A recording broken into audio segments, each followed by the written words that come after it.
Magandang araw mga ka-LM. For today's video ay nandirito po tayo ngayon sa Welltec Multi-Brand, Calasiao, Pangasinan. At ngayong araw ay sisilipin natin ang kanilang Honda CRF 150L. Gaano nga ba kaganda ang off-road motorcycle na to? Yan ang ating aalamin ngayon. Tara!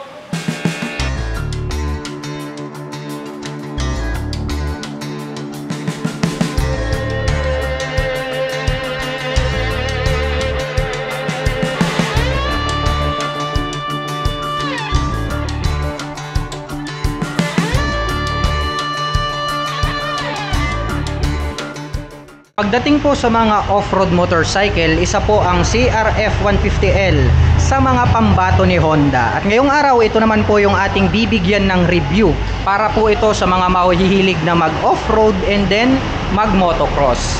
Unang-una, ito pong kanyang headlight, very attractive din yung kanyang pagkakadisenyo, no?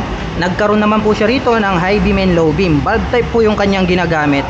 Mayroon din po siya ritong maliit na visor, so connected na rin po siya rito sa kanyang front face cover. Mayroon naman pong decal rito na white, blue, and then dark blue. At may nakalagay naman po na Honda decal na black color dito po sa middle. Nagkaroon po siya ng pins dito and then windlet.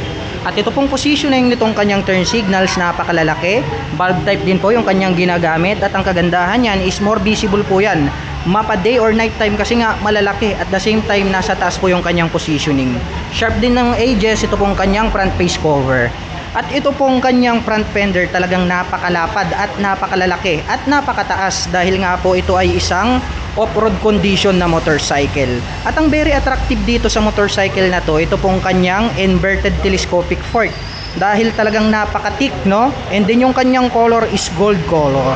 Ang kagandahan naman yan, since inverted po itong kanyang telescopic fork, ay nakakapagbigay po ito ng napakagandang bouncing performance. Saktong-sakto, no? Pang motocross talaga siya. Mayroon naman po siya ritong plastic na cover para sa kanyang telescopic fork. At pagdating naman po rito sa kanyang front braking system, ito po ay equipped with single rotor disc brake, flower design, along with 2-pot caliper na gray color, Nissin brand naman po siya. At ito po ay naka-spokes rim set, kaya talagang pang on and off-road condition, no? Kahit na napakataas yung mga kanyang tinatalon, ay kayang-kayang i-handle dahil nga po ito ay naka-rim set, unlike sa mga mags na pwedeng mabasag. At pagdating naman po sa kanyang sukat ng gulong rito sa harapan, ito po ay mayroong 2.75-21 45P. Napakalaki po nitong kanyang gulong rito po sa front. At ito po ay equipped with dual purpose pattern tires dahil nga po ito ay pang off-road condition. Kaya tamang-tama, no, pang trail po itong kanyang stock tires. Mapunta naman po tayo rito sa kanyang fully digital meter panel display. Ayan, no, napakaliit. Pero ang kagandahan niyan, digital na. Unlike other motorcycle na analog po yung kanilang ginagamit. Nagkaroon naman po siya rito ng single button selector. May light indicator dito sa ibaba. Nakalagay naman po rito yung CRF 150L. At pagdating naman po sa kanyang ignition, ito po ay equipped with mechanical key. May lock na rin po siya for safety purposes. Napaka-attractive talaga, no, nitong kanyang front suspension, kitang-kita natin rito.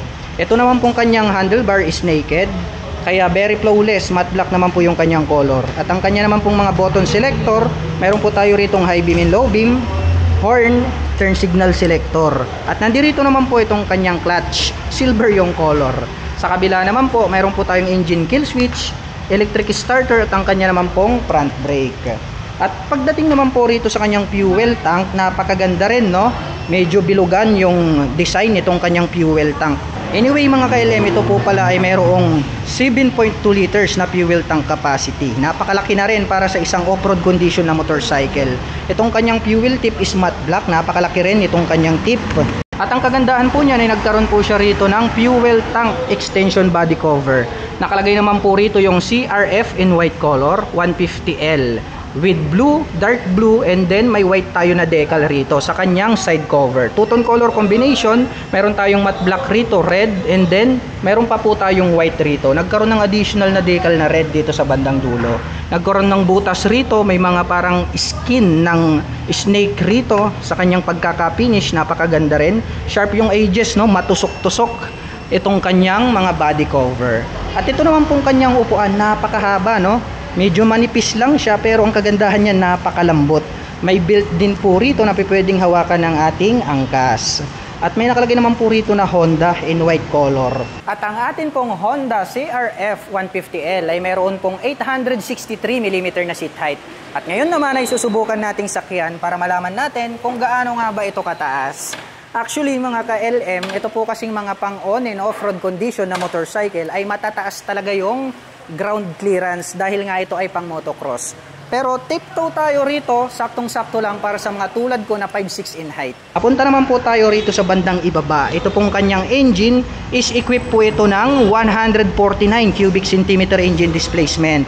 Naka single cylinder po ito, single overhead cam, 4-stroke with 2 valves. At ito naman pong kanyang shifter ay meron po itong 5-speed manual transmission. Napak-cute din itong kanyang pillion step sa ating rider. Nagkaroon po siya rito ng rubber cover. Ito naman pong ating pillion step para sa ating back rider is cast na po siya na silver. So hindi po siya nagraras. Yun ang kagandahan niyan. Ito pong kanyang body frame, rounded shape, glossy black yung pagkaka-finish. Ganon din po itong kanyang side stand. So rounded shape din po siya na metal, glossy black. Wala po itong center stand.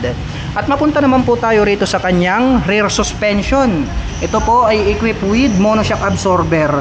Glossy red naman po yung kanyang coil spring. Ang kagandahan niyan, since nasa middle, nakakapagbigay po yan ng accurate na bouncing performance.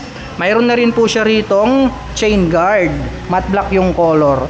At ito naman pong kanyang swing arm is square type naman po siya na silver. Dumako naman po tayo rito sa kanyang side cover. Very sharp yung edges, white color. Mayroon naman po ritong susian na kung saan ay pwede nating buksan itong ating upuan. Ito pong kanyang rear fender, napakahaba pala, no? Ang ganda rin, no? Red color po siya. Dito sa bandang itaas may nakalagay rito na Honda decal. Silipin naman natin itong kanyang tail light. Ayan, no? Pabilog, no? Napakaganda rin. At kitang-kita natin habang sinisilip ko rito is bulb type po itong kanyang main light. At ito pong kanyang mga turn signals, bulb type pa din. Sharp din po yung pagkaka-design at malalaki. Very visible po yan day or night time. Ito pong kanyang rear fender, ito po yung kanyang nagsisilbing plate holder. May added reflector light sa gitna at itong naka-emboss na part na to, ito po yung kanyang plate light.